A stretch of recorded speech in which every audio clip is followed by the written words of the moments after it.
Yeah, what is going on, everybody? Welcome to the Awesemo.com NFL Live Before Lock Showdown Edition presented by No House Advantage. We got the Chiefs, we got the Chargers, and a good show ahead of us, so we're happy to have you guys with us. I'm Dave Lockren at Laffy_D on the Twitters, joined, as always, by Alex Baker at Awesemo DFS out there in nice, warm Miami, Florida. It looks like you're not in Miami, Florida. Yeah, I mean, I could be anywhere right now. Yeah. But let's go with Miami. Blink if you need help twice. Number one ranked DFS player, Awesemo, Alex Baker himself. Of course, too, we got a lot of Awesemo avatars being represented out there as well. Makes me pretty happy. Connor, CJ Beast, and then Jordan Lockhart just punched the ticket. There's probably a few more as well. Yeah, definitely. It should be good to meet some of the guys out here, and it's always great to see guys in the community having success and making it to the final. And Ben Rasa, Jazz Raz DFS, jack of all trades, master of many. What's good, brother? How you feeling tonight? Feeling good. Yeah, we got a good stretch here, like Cardinals, Rams, and we had Bills, Buffalo. These are really good games, and obviously Chargers, Chiefs, big time implications tonight. It's always fun to break down a game with this type of magnitude. Well, I say we dive into this one more time. Happy to have you with us. Hit that thumbs up if you haven't done so yet. We are making that push to 70,000 subs. I was going to say we get there by the end of the NFL season, but I think we get there. I think we get there considerably quicker than that. We're at 68,600. We got 1,400 subs to go. If you don't like the content, I would suggest not subscribing. But if you do, hit that sub. Join us here every day, whether we're breaking down basketball, football, whatever sport it is, and hit that thumbs up if you haven't done so yet. Almost at 100 likes straight out of the gate. Let's ramp that up. Only takes a single second. Helps us combat the YouTube overlords. Feed that algorithm. So if you like free content and you think we do a decent enough job, that's the only way you can help support us. Hit that thumbs up. We appreciate you in advance. Oh, and last thing, if you want to join the channel, get the custom emojis, the Dr. Benz, the Alex, the Lofties, so much more. The badges that get cooler, shinier over time, the free super chats, priority questions, along with our Discord members, and of course, the all-important shout-outs. Well, we'd love to have you become part of Team Awesemo. Let's dive straight into this one, fellas. And Blitz, happy holidays to you. Merry Christmas to everybody out there. Thank you for the birthday wishes, Spencer. Not my birthday. I have to state that every single time because it'll flow in. But anyway, Alex, looking at this slate, before we jump into the actual game itself in terms of going from Chiefs and then Chargers as we always do, how do you go about making, Ben, I'll ask you the same thing since you hand build, we can get a different opinion here. But Alex, how do you go about making these lineups when you've got Mahomes, Hill, Herbert, Ekeler, Allen, Kelce? There's so many, there's at least 6 top tier guys that could break a showdown slate. Whereas if you don't have them, you're in a lot of trouble. Yeah, it's really tough to know like which guy is going to be the highest scorer tonight. So that's really interesting from a game theory perspective that you can kind of, first of all, get a little bit of diversification into some different builds, but also try to figure out like who might be sneaky tonight. Ben, what do you do when it comes down to this? Do you have to make stands? You're going to have to at some point if you're hand building.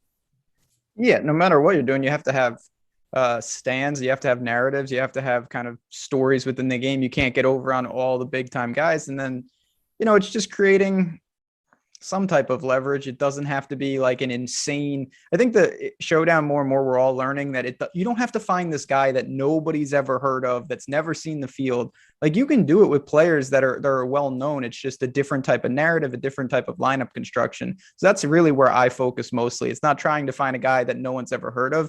It's just mixing and matching combinations that might be a little different. Unless it's a tight end that no one's ever heard. Unless it's a tight end that no one's heard of. That is correct. Those do get there. I mean, you can pretty much lock up a Blake Bell or a Noah Gray touchdown tonight. Heard Sadly. of them?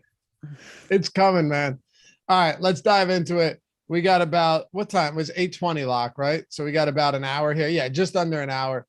Ben, we'll kick it off with the Kansas City Chiefs. You mentioned before the show when we were all sitting here talking, exchanging pleasantries, that everyone is on the Chiefs tonight. Very simple question, but I think you could give a pretty good answer. Why do you think that is? Well, I think that most people, still view the Chiefs as the Chiefs of old, and they've shown that in the last couple of games. I think people see that the Chargers have no home field advantage, and there's that. And it's kind of, you get into these games and I don't know, we kind of just saw it with the Patriots over the Bills. It always seems like the team that's had historically the success when they really need it clamps down in these situations. I'm also on the, I like the Chiefs. I'm not saying everyone is wrong. I'm just a little worried that I have not seen anybody really take a stand and think the Chargers are going to win the game tonight. Well, here he is, fella. You found him. Yeah, you're on the Chargers tonight. The Chiefs offense has, I think if you're going to take a stand anyway, yeah. Is the Chiefs, the line moved from 3 to 3.5, I think last I looked, right? Now it's bounced to 3 again. Bounced back to 3. I don't think it's crazy at all. I like the Chargers in this game. They're at home. Chiefs are a good football team, but the Chargers always play them extraordinarily close. Took them to overtime last year, lost by 1 score this year. The Chiefs teams that they faced recently, they've held to very few points, but go and look at the teams. The Raiders have been, I said it earlier, they've collapsed into their own footprint recently. They faced the Giants. They faced some overall bad offenses. The Denver Broncos, Bridgewater was terrible. Green Bay and Rodgers wasn't even starting. So yeah, I think 3 is fair. But if I'm taking the Chargers, give me Chargers money line here. I have no interest in getting them at 3 points, maybe 3.5, but I'll take the money line if I'm betting the Chargers. Anyway, Alex, let's start in a little DFS conversation here. Start with Patrick Mahomes and touch on your specialty when we're looking at this top stack tool. Well, sorry, top showdown single game plays tool, which was just updated 18 minutes ago. Patrick Mahomes has a 24% top play probability, but an 8% optimal captain probability. So that's definitely speaking to us in some sense. I'll let you break it down. Yeah, definitely. So these 2 metrics really help you with your lineups because top percent. This is one I really like for large field tournaments where I feel like you need, first of all, you want to leave money on the table. So you're more worried about the actual chances are going to be one of the top 6 scoring players. So the optimal really takes into the salary more. So what this is telling us is that while a lot of nights Mahomes is the top scorer, he may not be the optimal captain. We saw that with AJ Green the other night where AJ Green wasn't even close to the top scorer, but he was the captain. It wasn't Connor, Everyone hates Chris says Chargers offensive line is hurt. Yes, they are. But if you are a team, and by the way, Chiefs missing more than 1 key defensive players as well. But if you're a team that wants to be able to mitigate a lack of a healthy offensive line, guys like Austin Ekeler and Keenan Allen are usually pretty decent players to do that for you. But Ben, with Patrick Mahomes, 24% top play probability, and then 8% optimal captain play.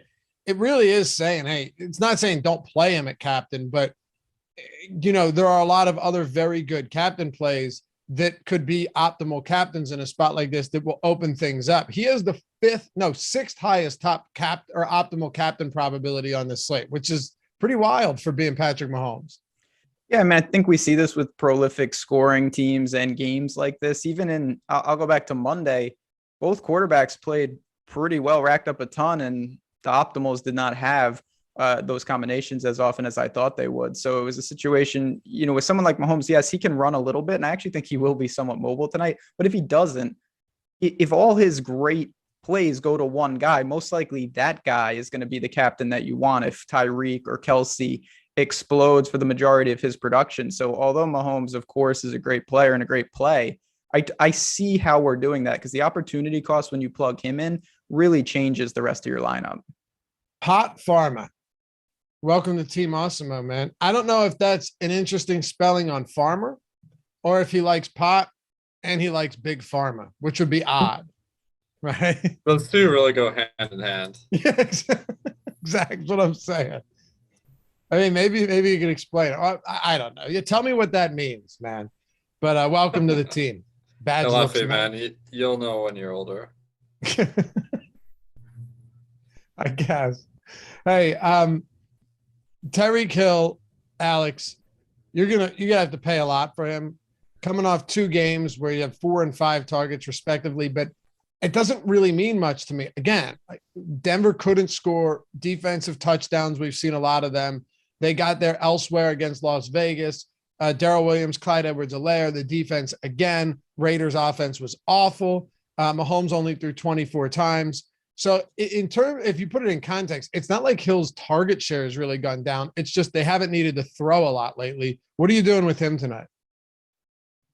He's one of the favorite guys to put as captain because a fantastic big play kind of receiver. He's been far and away the highest target receiver on the Chiefs. Like before, Kelce had a higher target share last year, but this year Hill is at 25%, Kelce's at 20%. The age model, they say father time is undefeated. That seems to be taking or be the case in this instance. I think Hill is besides Mahomes the most obvious captain and also a terrific play in the flex. Our boy T McBee in chat said over the last 3 years, quarterbacks have been far more optimal in flex spots than captain role on DraftKings because the salary multiplier. Pass catchers are the most frequent captains in winning lineups. Good stuff, man. Always hitting us with those nice nuggets in these showdown slates. So that makes sense, Ben. I mean, it makes perfect sense to me.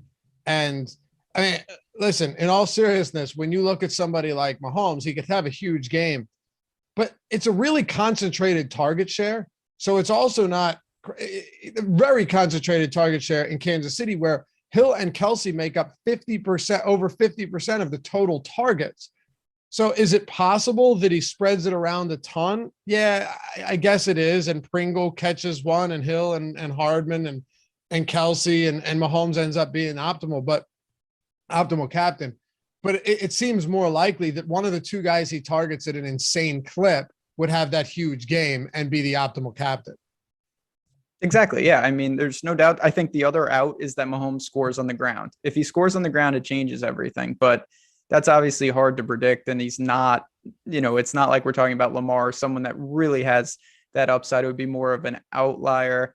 I will say, as we dig into it, the Chargers defense notoriously does shell up pretty well. Like their whole philosophy is to limit big plays.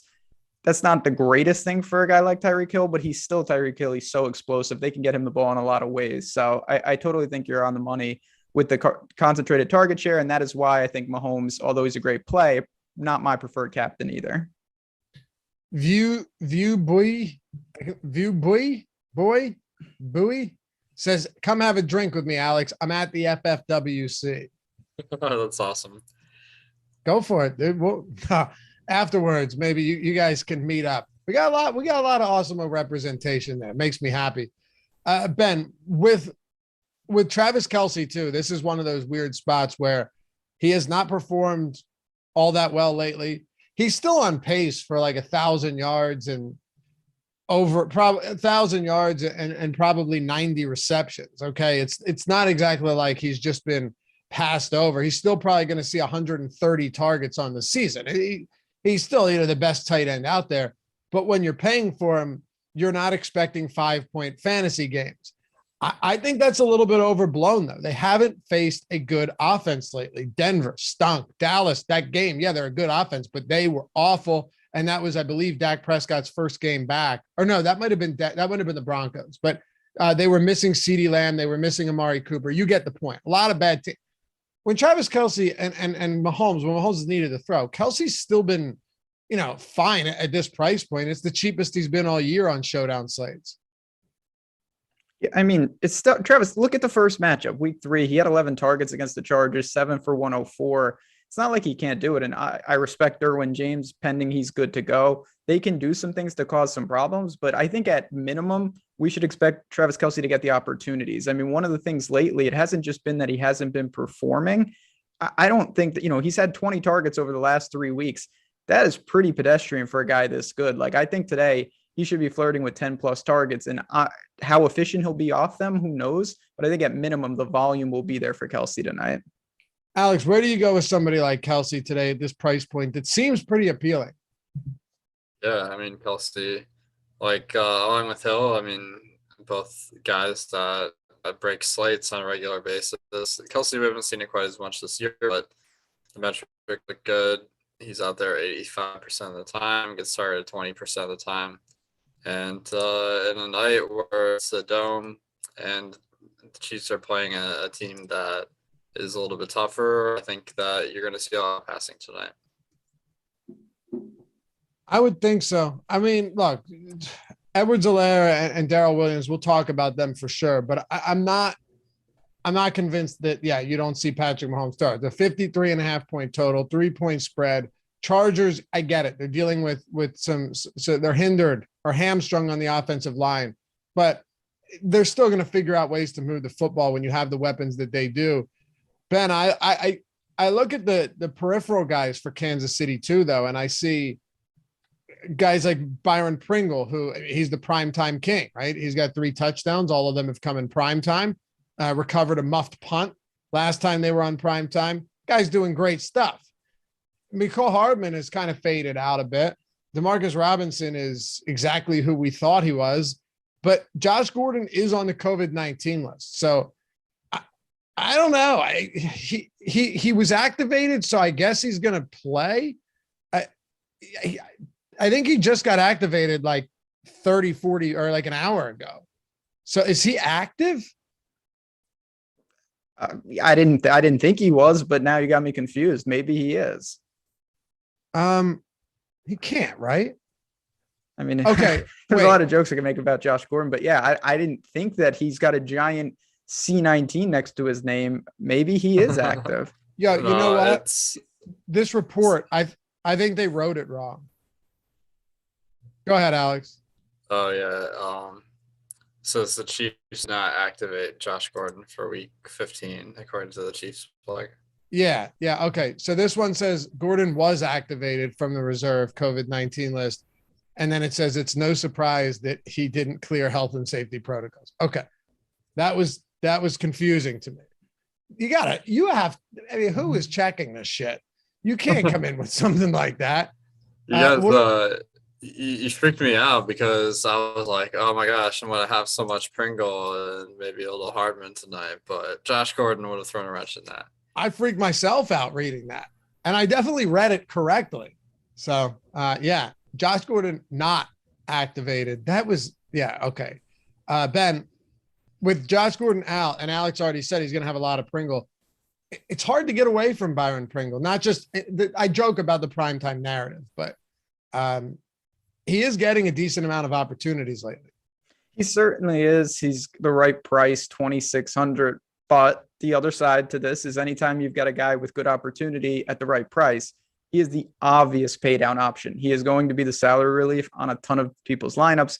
It makes a ton of sense. That doesn't mean that he can't be there and be in the optimal or anything like that. But you're talking of upwards of 30% Brian Pringle on this slate tonight. And some of the other guys, the Joshua Palmers of the world, are probably a third to a fourth of that ownership. So you do have decisions to make. Pringle makes sense in cash. He definitely makes sense in tournaments and certain lineups, but I just want to point out he's going to be the obvious pay down option. Okay. I mean, don't you think that Pringle is? Yeah, like for salary relief, to me, he seems like the obvious pawn. No doubt. Okay. And I don't really have an issue with it. I mean, you're talking about a guy on a team that has a 28.5 point implied total. Is Byron Pringle an exciting player? No, he's not an exciting player, but at that price point, I think he's very, very viable. And you're also talking about somebody that is right now probably the third option among receivers or pass catchers, right? I mean, it's probably Hill, Kelce, because Hill is just crushing targets, Alex, but Hill, Kelce, and then it's a distant third, granted, but probably it's got to be Pringle right now. Oh yeah, and I think Gordon being out like solidifies Pringle's role, but he'd already been getting a pretty good role. He's out there 74% of dropbacks last week, 77 the week prior. The problem is he's only targeted 12% of the time, so you're going to probably see, 12% times like 40, that would be like 5 targets on average a game. So the results are going to be really hit or miss. He's probably the safest option.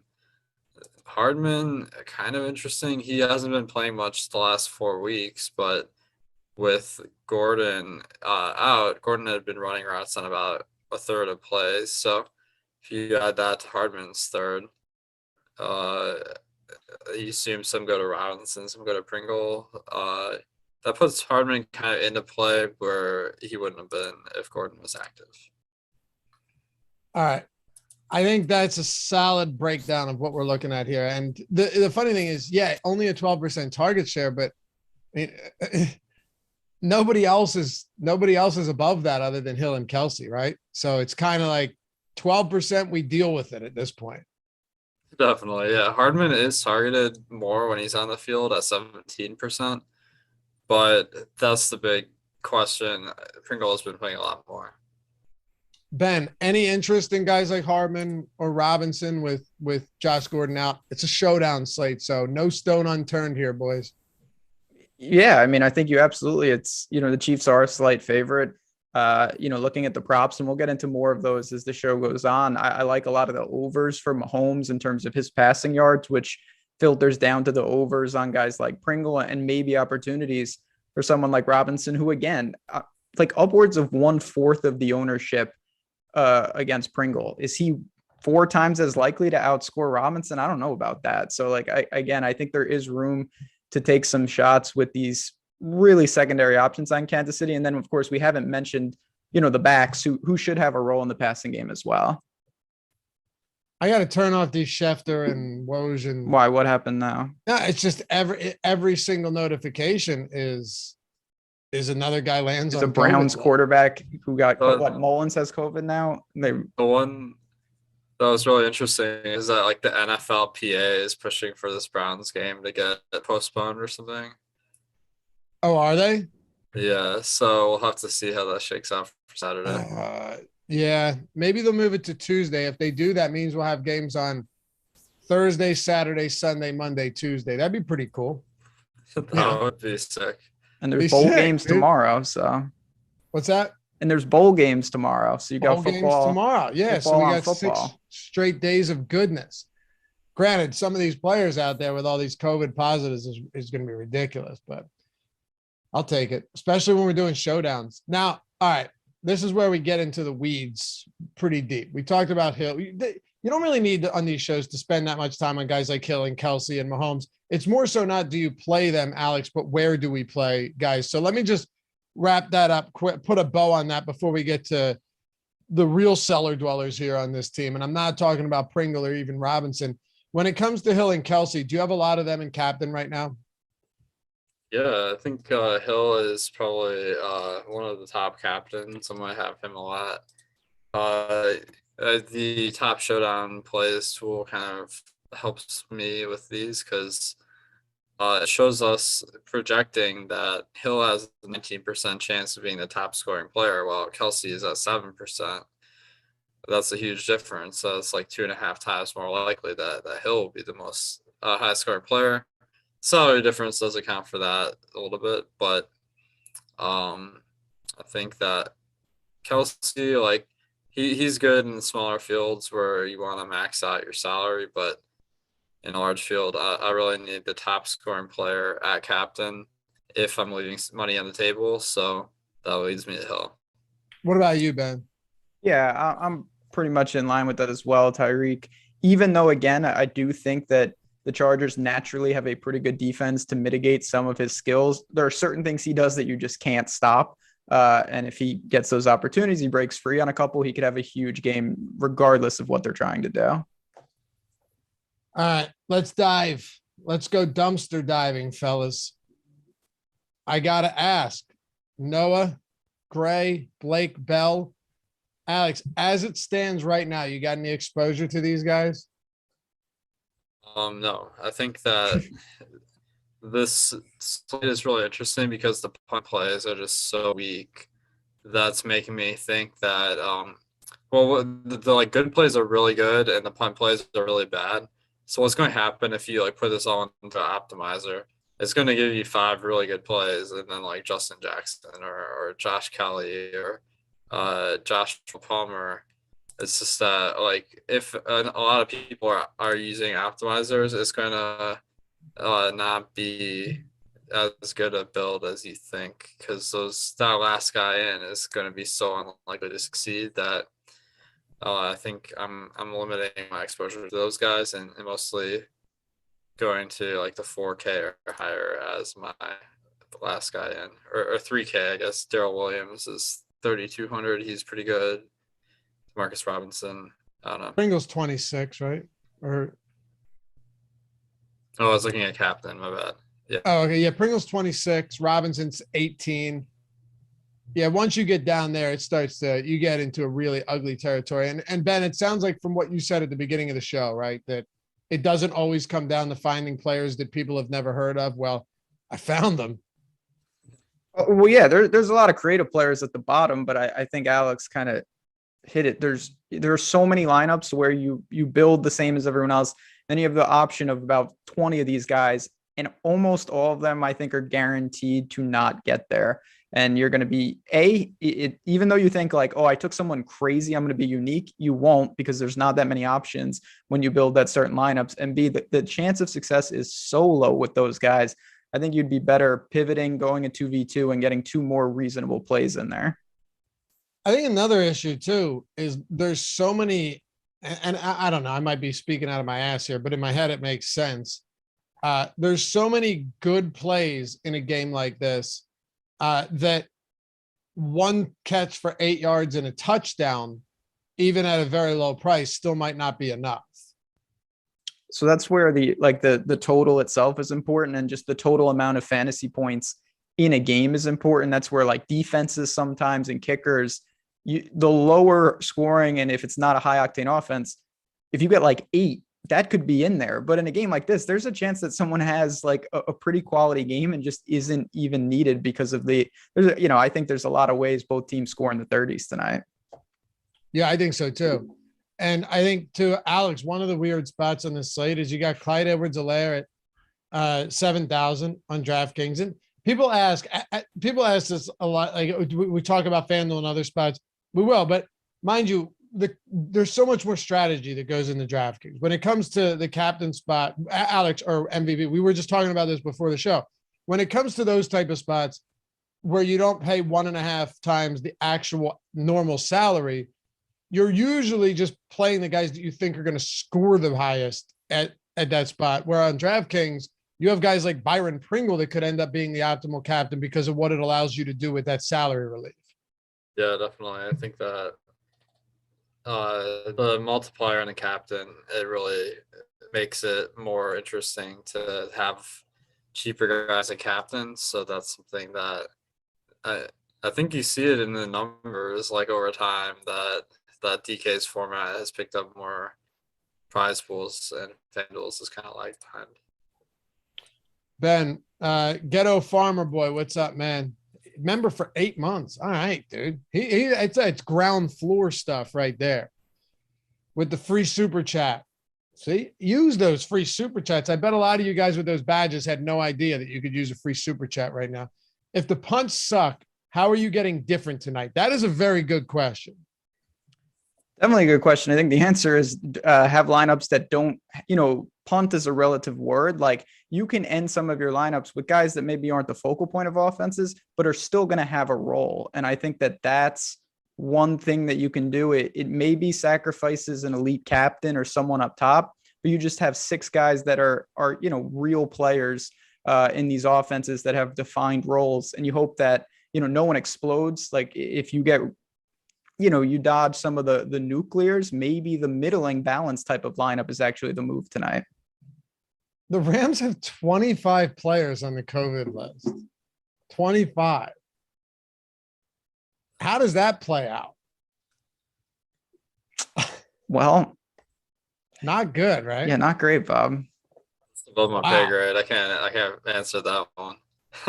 Yeah, I wasn't expecting expert analysis. I can't believe they have 25 players on the. Go ahead. Answer the question. I thought it was a good one, which is how to get different if you're not punting. One way is you just stack up 5 players from one side and hope the other team has a really bad night. I kind of double. It kills 2 birds with 1 stone. Like it's harder to spend all the salary on one team as opposed to 2, and then also I lost my train of thought a little bit, but you like in the games where one team has all the production, I think that you have a great chance to go off, and you can leave some money on the board. For sure. Austin Moore, welcome to the team, bro. It's a nice looking badge. And El Negro Loco, using my free super chat to see what props Alex likes tonight. You got any props that you like tonight?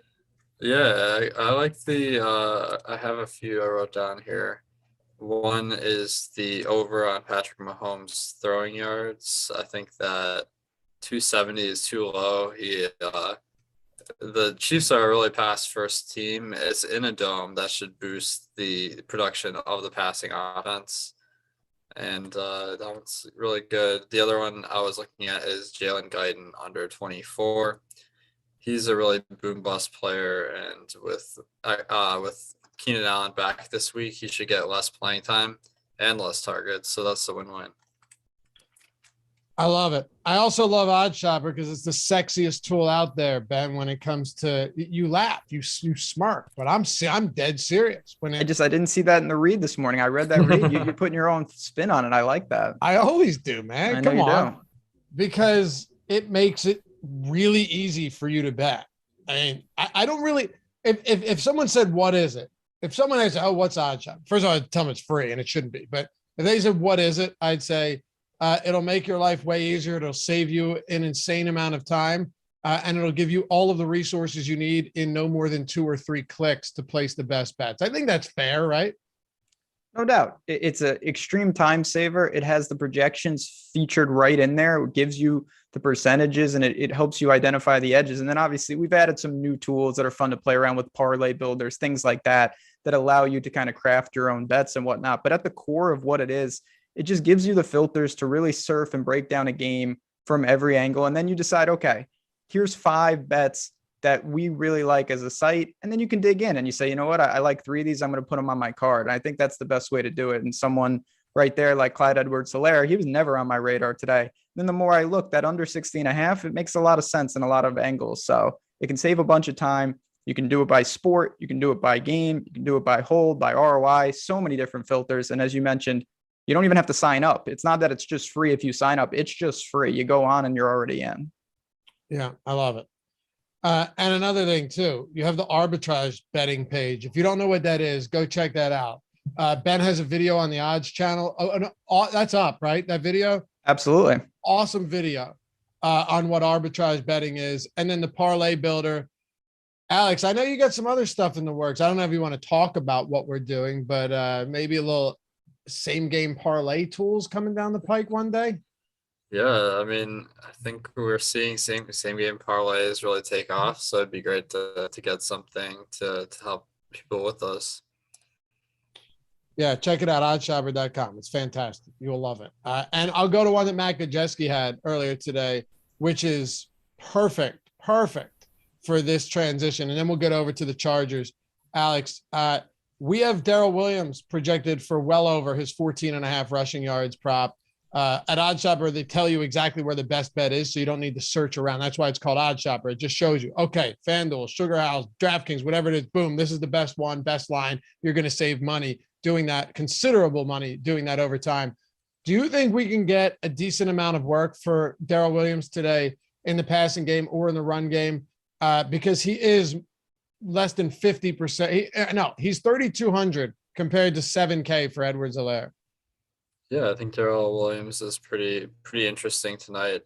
In the last 4 weeks, he's ran routes on over 50% of the dropbacks. 3 of those were when Edwards-Helaire was active.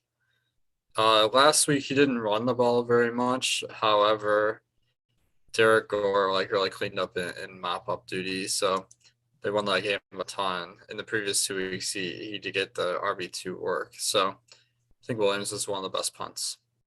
Ben, where are you at on the running backs for KC? Yeah, like I said, they're a little tough to break down just because even in these games where Kansas City's dominated opponents, it's not like, they're kind of like Tampa in that regard. They're not going to just run the ball like 40 times. They don't do that. Someone like Edwards-Helaire, but they can contribute in the passing game. And certainly a guy like Williams, his price point gives him a lot of room. If, he doesn't need a ton of touches, but even if he gets around 10 total touches, he could really contribute tonight. Any priorities in this run game, or guys that you just want to work in, but not really focusing on his top options? Yeah. I mean, it's funny. I thought I would be more interested because the Chargers all year, they can get gashed on the ground and they seem okay with that. But I just don't think that either of these guys are going to consolidate it to a large extent. So I don't mind if I get to them, but no, not priorities. Okay. Let's flip it over to the other side, the LA Chargers. Before we do, shout out to our sponsor, No House Advantage. You guys already know we have all of the tools over at Awesemo.com, totally free. You can use with No House Advantage. It's peer-to-peer player prop lineups, essentially. It is making DFS way easier because less time goes into it. All of the research you do for DFS goes straight into that. You don't have to do any additional work. You can use our player prop tool. You can use OddsShopper, use No House Advantage player prop projections, the optimal lineups tool. And when you sign up using the promo code, you get $25 deposit bonus when you do so. Big prize pools, a ton of props. And again, all of our tools are there. One thing Ben always says, and this is important, this is why I think it's important. You're building lineups, first of all, based on player props. There's no juice on either side, just the over or the under. You build lineups, and the ones you like the most get the most points. The ones you're most confident in go at the top, least confident go at the bottom. But as Ben has always pointed out, they're static. They do not change. So take advantage of that. There's a real edge there. These are not moving as they do with other books. So go to nohouseadvantage.com, download it in the App Store, Google Play Store, whatever it is, and use the promo code Awesemo. Get your $25 when you sign up and start winning money over there. A lot of people watch this show certainly have been. All right, Alex, real quick, kickers or defense for Kansas City? Anything here? Yeah, I mean, I think Harrison Butker is a great play tonight. Not even joking. I think that once you get into a dome from Kansas City, that's a huge upgrade in field conditions. So Butker he's in about as good a spot for a kicker as they come. For the others, the problem with the Chargers kicker is the Chargers do go for it a lot more on fourth down. So I'd prefer Butker. Vizcaino? No, he's not their kicker anymore. It's Dustin Hopkins. You guys know I just play whoever has a projection when it comes to kickers. I'm so dead serious. When it comes to kickers, I just have no idea. I don't know. Ben, who's the kicker for the Raiders? Carlson. Okay, who's the kicker for the Eagles? Jake. Who's the kicker named Jake somebody? Is it still there? Yeah. Not Jake Feely. What's his name? Jake Elliott. I never would have got to Elliott, but yeah. I just call him Jake, so it's hard for me to remember his last name, you know? For sure.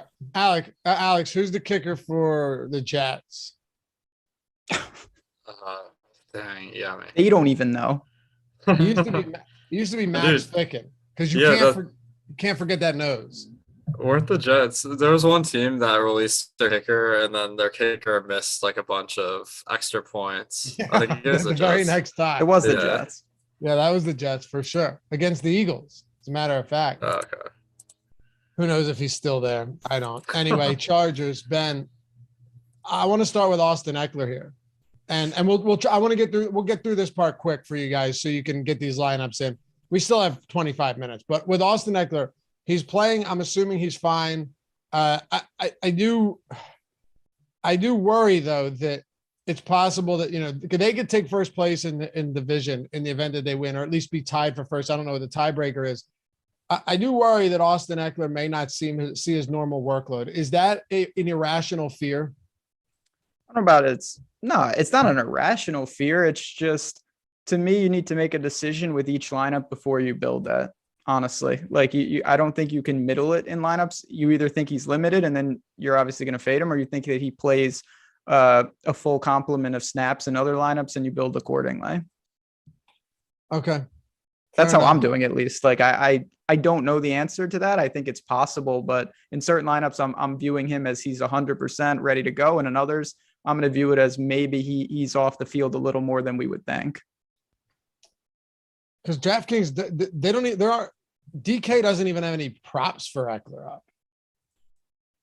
It's kind of weird, right? No? I think that does indicate there's perception that this is a spot with a lot of uncertainty. I think so too. Because So, Alex, I was actually looking for the backup running back props to hit the over on them, but nothing's out there. There's no running back props for the Chargers at all right now. yeah, if we go through the kind of news today, like there's some people suggesting Ekeler will be limited. The weird thing here is that usually guys that are injured, like it's only a 4-day turnaround. So if the injury was like serious, it's a surprise he's playing. So it's just hard for me to wrap my head around the idea that this is a serious enough injury to limit him, but not serious enough to have him out 4 days after the last game. Right. It's a good point. And he was banged up last game he played. I don't know. I mean, look, we were spot on with Dalvin Cook. You said it out of the gate last week. I'm playing this guy, play him like he's going to be a full go. And there were people on Twitter complaining that the Vikings hadn't pulled him when they were up by a few scores. It's like, why would you pull him? He's clearly fine. I don't know, but he was fine. It is a little bit different because Eckler's dealing with that ankle. But does that mean that you're getting the Ekeler as you normally would? I really don't have a great read on this one, to be honest. Like, I think that it makes sense to kind of knock Ekeler down a little bit. I have to admit, like, I don't like it. Doesn't seem like a spot that's great for the Chargers running game in the first place, but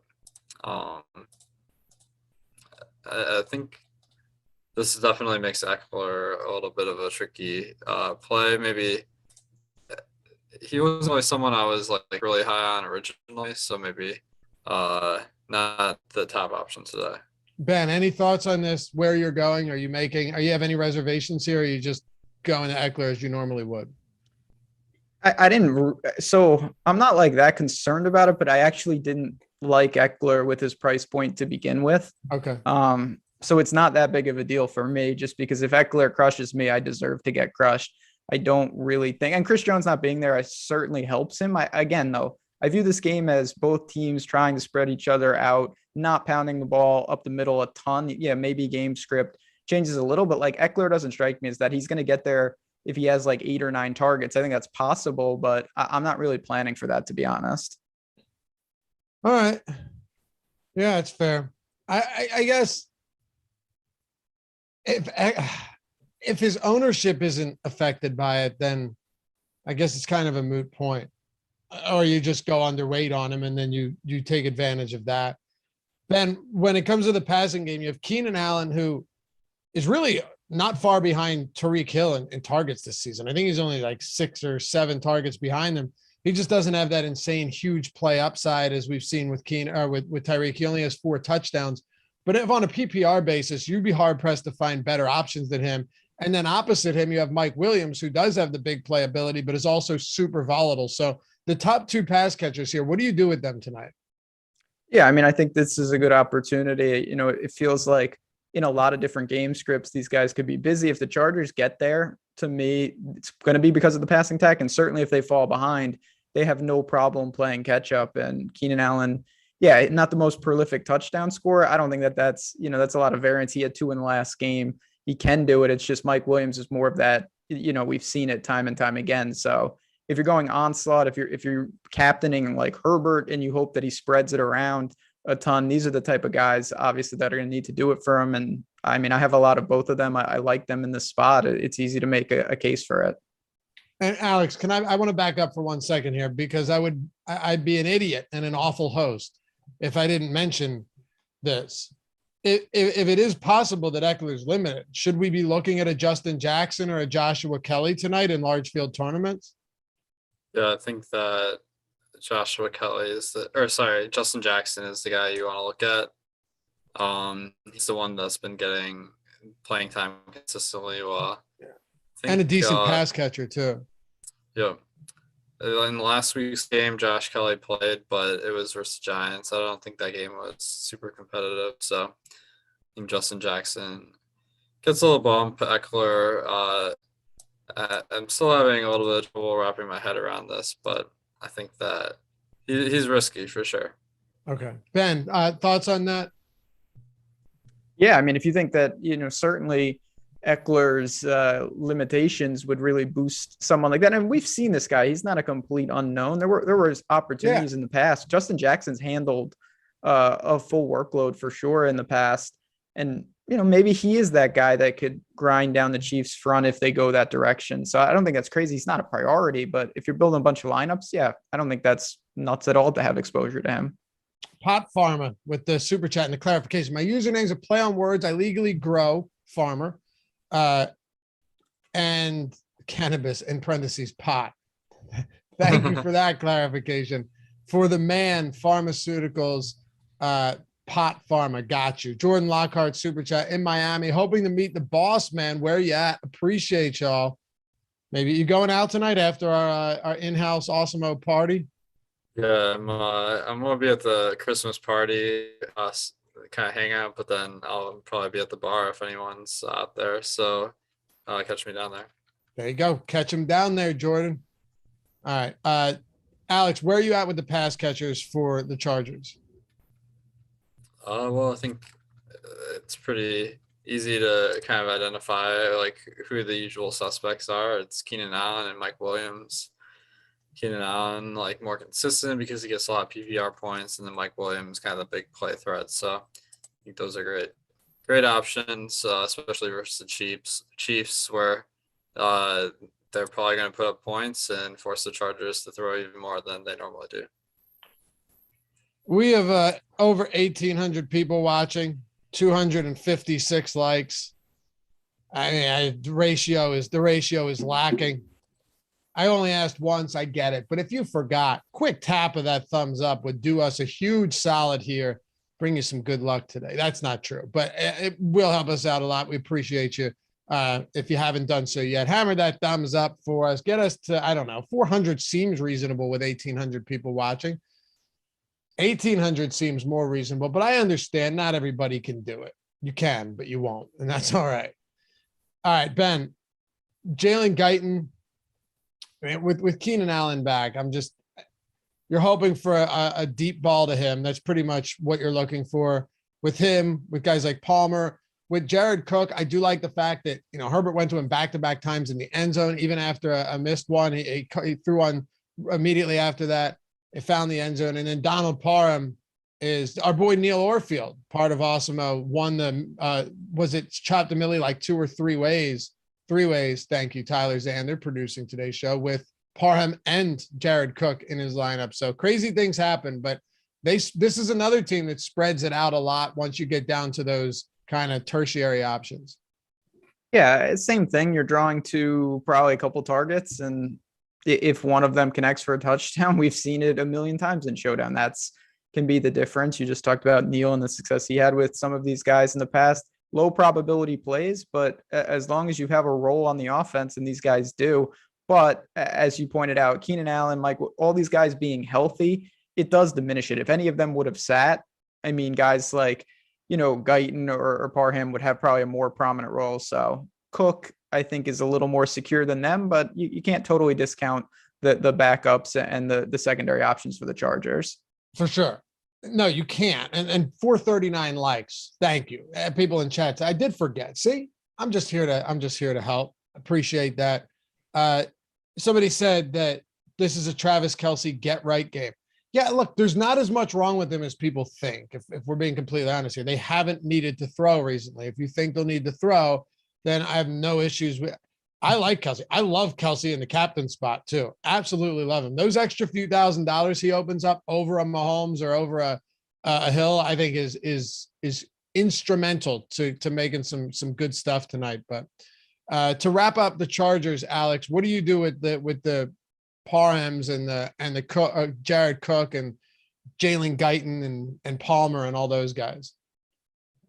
I think you can sprinkle them in. I think Guyton is a boom bust play. I probably fade him because he kind of had that big play last week, so I'm thinking he's going to be fresh in people's minds. Palmer is kind of at a price point that is advantageous. He gets targeted a little bit more than Guyton when he's out on the field, so he's kind of interesting.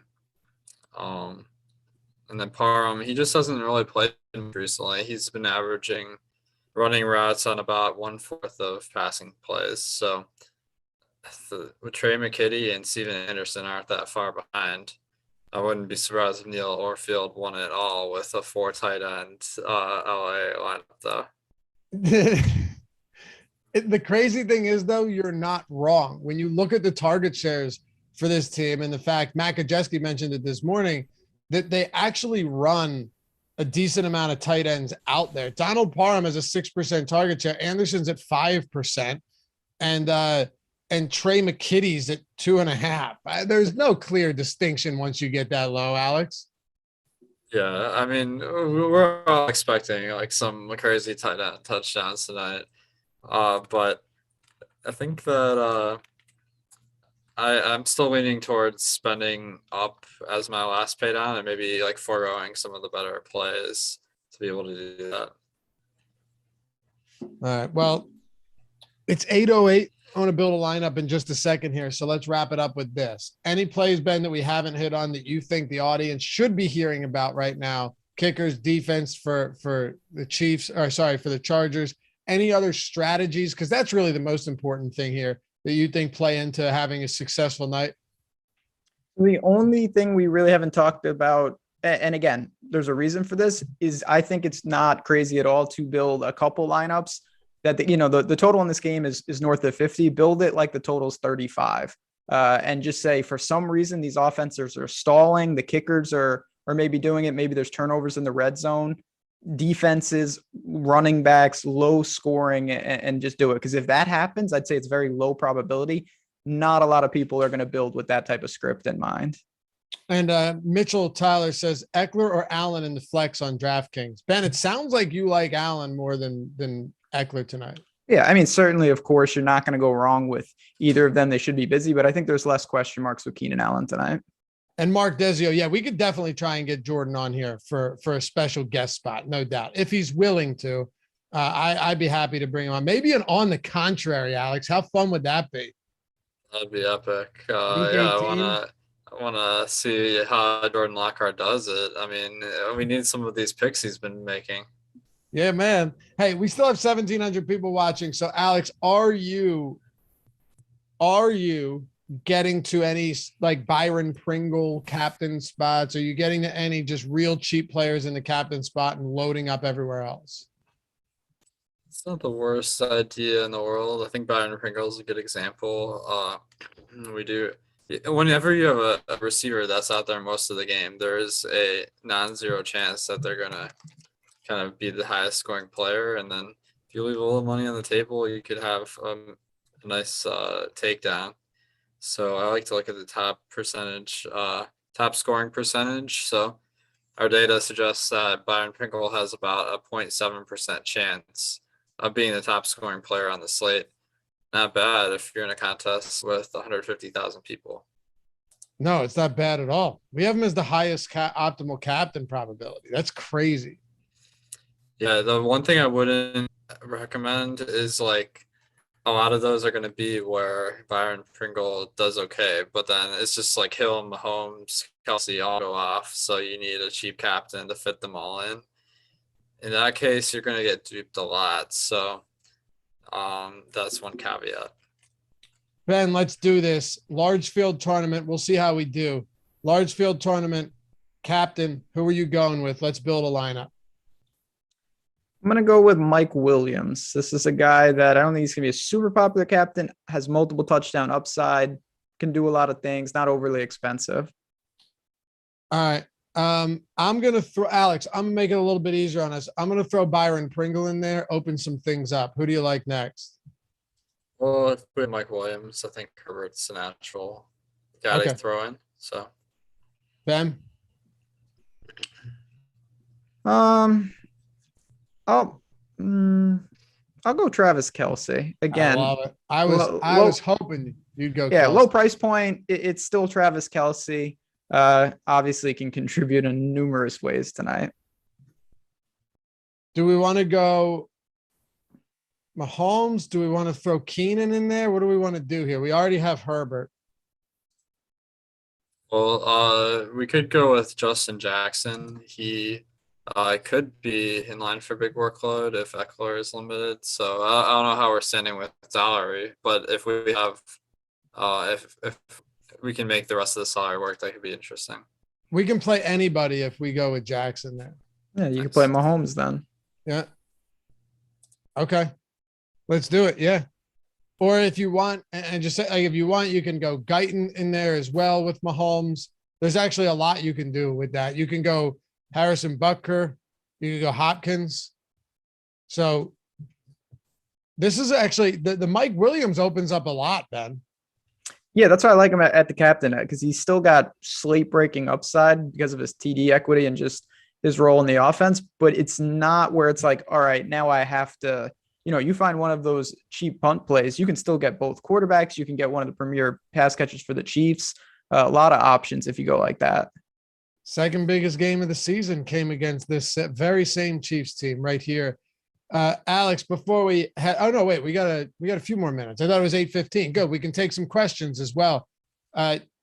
If you're going small field, like single entry type style, Alex, is there anything you want to do differently? Is there anything you want to stay away from? Just given how, so I think sometimes people get a little too crazy in those small field tournaments.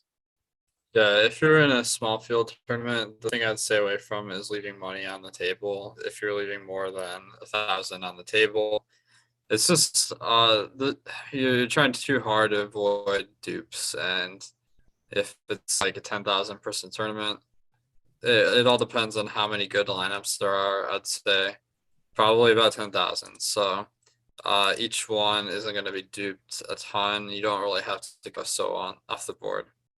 Okay. Ben, final thoughts before we take some questions? No, I mean, I think, we're late in the season. We kind of know how this works. It's planned for a couple of different scenarios. Find a guy or two that maybe you're higher on, based off some of the tools we have that stand out, and then plan accordingly. And maybe, a couple guys that you're lower on. If you get those right, then you hope the middling plays kind of just work out in your favor. That's how I always approach it. Take the guys I'm strongest on one way or the other, plan around them, and then kind of just throw in the rest and see what we can get.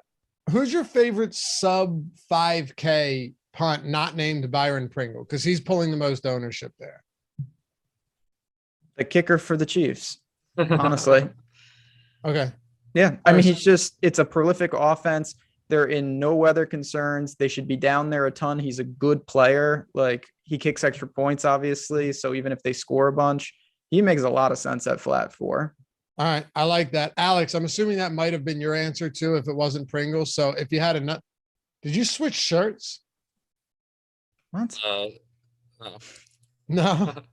I swear, no, but hold on. When I first came in the Zoom. Yep. Yeah, I put on a sweatshirt. Okay. I just wanted to fit in with you guys because you were wearing the hoodies. Good thing I noticed this an hour later. That's strange. I looked down for a second. The guy's got a different shirt on. Who is your favorite option below that 5K range, not named Byron Pringle? I'll go with since Ben stole my thunder with the kickers. I'll go with Darrell Williams. I think that he's been involved a lot more than I expected with Clyde Edwards-Helaire back. And Clyde Edwards-Helaire, he got 2 touchdowns last week. So I'm thinking maybe we fade that. We go with Williams. Okay, cool. Yeah, obviously I like Pringle. I like Darrell Williams. The Butker call is solid. I'll go, look, if we're talking large field tournaments, I don't hate going Justin Jackson here. He's super cheap. And even if, let's say Ekeler still plays like 50% of the snaps, if Justin Jackson sees even some work, let's say, I don't know, Ben, 8 or 9 touches, right? Because he already has been seeing, 4 or 5 a game in spots. If he sees 8 to 10 touches at that price for a running back that's actually a pretty decent pass catcher in a high scoring game, at 2K at his ownership, I think it makes a lot of sense in large field tournaments if you're not averse to taking risks. And in large field tournaments, you shouldn't be playing large field tournaments if you're averse to taking risks. There's just better contests to play. All right. Any questions here? Butker for captain, Alex, the holographic kid asks. I don't like going kicker captain because the volatility just isn't high enough. It can sometimes work when a lot of players go off and you get lucky, but in general, it's not a great strategy. All right. We are 18 likes away from 500. Don't make me go down in shame and tell my family that we did not achieve that with over 1,900 people watching at one point. That would be sad. There must be another question or two. I just forgot to look. Alex, what are we drinking tonight? Randall Lloyd at? That's a good question. What do you drink? Drink anything, man. Okay, that's a good answer too. I was thinking some beer, some cocktails, maybe some wine if it comes up. But yeah, what are you guys drinking? Well, no, but like, okay, so you go to the bar. You can only order one drink. It has to be a cocktail. What is it? I'll usually go with old fashioned or Manhattan. Okay. Some of the whiskey drinks. Manhattans will get you real quick. I like. Oh yeah, Manhattan. well that's what I like. Yeah, me too. What about you, Ben? That would be so far down the list. It would be a vodka soda, definitely for me. Okay. Or you seem like a wine drinker. Yeah, I mean, I wouldn't get wine at like a bar if I was going out, but like I'll drink wine, with dinner and stuff for sure. Okay.